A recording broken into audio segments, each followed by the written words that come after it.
Realty Track Incorporated reports the nationwide foreclosure rate is up 15% from last year. The executive director for the North Carolina Housing Coalition recently sat down with Rob Holliday to discuss foreclosure rates in the state and the measures being taken to protect families from losing their homes. He is the executive director of the North Carolina Housing Coalition. Chris Estes, thanks so much for joining us on North Carolina Now. Thanks for having me here. We've heard about California, Nevada, Arizona, Florida, states with high foreclosure rates. What is the latest with North Carolina's foreclosure rate? North Carolina's foreclosures continue to go up slightly. We had a huge jump in our foreclosures from 99 to 2003. And then we've had sort of a steadier but slower increase since then. Each year we've sort of set an all-time high record. 2009 is sort of more of a mixed bag where some counties are beginning to see some slowdowns and other counties are still experiencing increases. But overall we're probably in the middle of the pack as far as states go in comparison to the rest of the country. Looking just at North Carolina, what are some of the areas that have been hardest hit? Is there one area that's sort of much harder hit than another? What do the data show you on that front? Well, all of the major metro areas have had the highest number of foreclosures, and so when you look at a county like Mecklenburg with Charlotte there, they've really led the way, but they're obviously the largest population center in the state. But they've continued to have foreclosure challenges, and they've sort of been hit by the double whammy of both a big run-up in housing starts and probably an overexpansion of their housing market and an overselling of homes to people that couldn't afford them, and then the recession coming and particularly hitting the banking industry, and so unemployment and a slowdown in one of their core industries has been particularly tough for them. I think other areas where you've had now moving into more of the job loss impact of the recession, areas where like Hickory or any of the eastern North Carolina areas where you've had job loss rates in significant levels. Wilmington's seen an increase in their foreclosures because of the slowdown in the tourism economy, and we've seen some of that out west for the first time as well. Is it driven, when you hear of other states, it seems like it was all driven in, people buying more house than they could afford, prices that had a bubble, but North Carolina never really had that bubble. Is it some of that that's driving this? Is it all unemployment, a mix of factors that are driving these foreclosures? We think a lot of it initially was driven by some predatory lending, not so much folks buying more than they can afford, but getting into loans that they really didn't understand. And so a lot of these, as the housing market began to slow down, brokers and lenders and home builders were all looking at ways to keep the market moving, and they began to get more into exotic loans, these what we call exploding arm loans, where you get 2 years of a fixed interest and then it would jump in the third year, what they called 227s or 228s or 327 loans. And when a lot of those adjusted, that really led to a spike in foreclosures.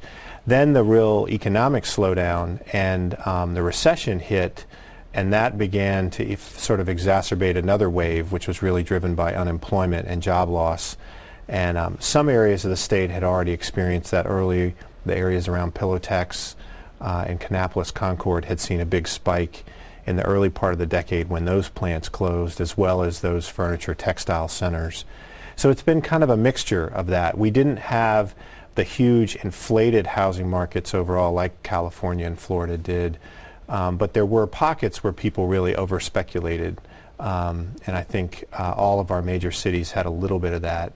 But more so, I think it was just the failure of the market to kind of regulate what was a good loan product, and the idea that housing prices weren't going to continue to just keep going up was still a factor for North Carolina. When you hear the word foreclosure, you think, a lot of people at least think completely inflexible. It's like by this date, you've got to be out of the house unless you can pay this money. But it sounds like there is some wiggle room. There are some options that you do have. Yeah, nowadays, I think particularly banks have realized that it's really not in their best interest to foreclose on a home, and it really is the last thing they want to do.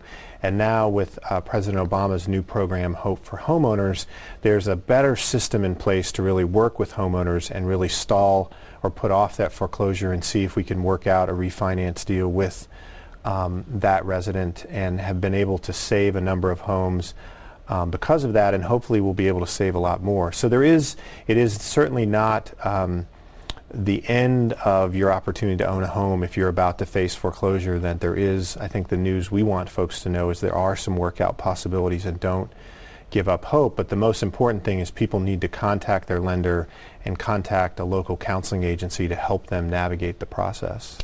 When you get that notice, or when you see that you're getting behind on your payments, what are some strategies that you can do? What's the most important thing you need to do, I guess, to make sure that you're taking the right steps to stave this off? Well, the first step is you definitely want to contact your lender, the person that has your mortgage, and begin a dialogue with them about what to do. The second is probably to go to ncforeclosurehelp.org, which is a site that the North Carolina Commissioner of Banks is running, which has a list of all the counseling organizations that can offer help and assistance to you in kind of working out this process. But we also welcome folks to come to our website, nchousing.org, and we can help direct you to a local organization in your community that can offer help. But that's really the most important thing, is to act quickly in calling someone or getting on the web, and getting to some organizations that can offer help, because the longer you wait, the harder it is to work out a deal the further things go along. I would imagine you're hearing from quite a few folks as this progresses. Mm-hmm. Where do you expect things to go in the coming months as far as foreclosures are concerned? Well, it's hard to know. I think overall there's a sense that maybe the housing market has kind of bottomed out, and that we may see some better stabilization. Ultimately, the economy, and in terms of employment, has got to turn around, and that seems the employment losses seem to be slowing, which is a good sign, which seems to mean we may be hitting the bottom of that market as well. I think that in the long run, we still expect North Carolina to do well. We're still a state that's expected to grow.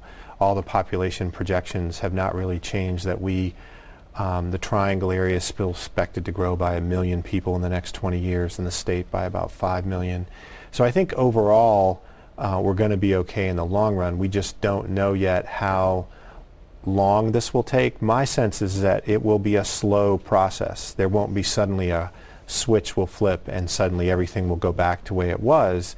That we are still encouraging people to be very cautious about, but positive about home ownership, but that they really should not be fully leveraging themselves into home ownership when prices are so unstable. That if you've got savings and you're able to get in a loan that you can afford, that can be a great time to take advantage of lower prices.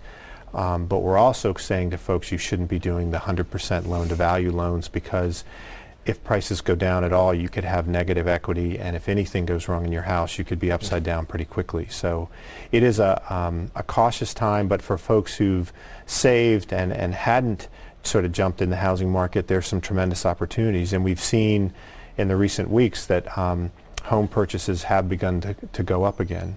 All right, Chris Estes, thanks so much for stopping by. Sure. Thanks for having me here.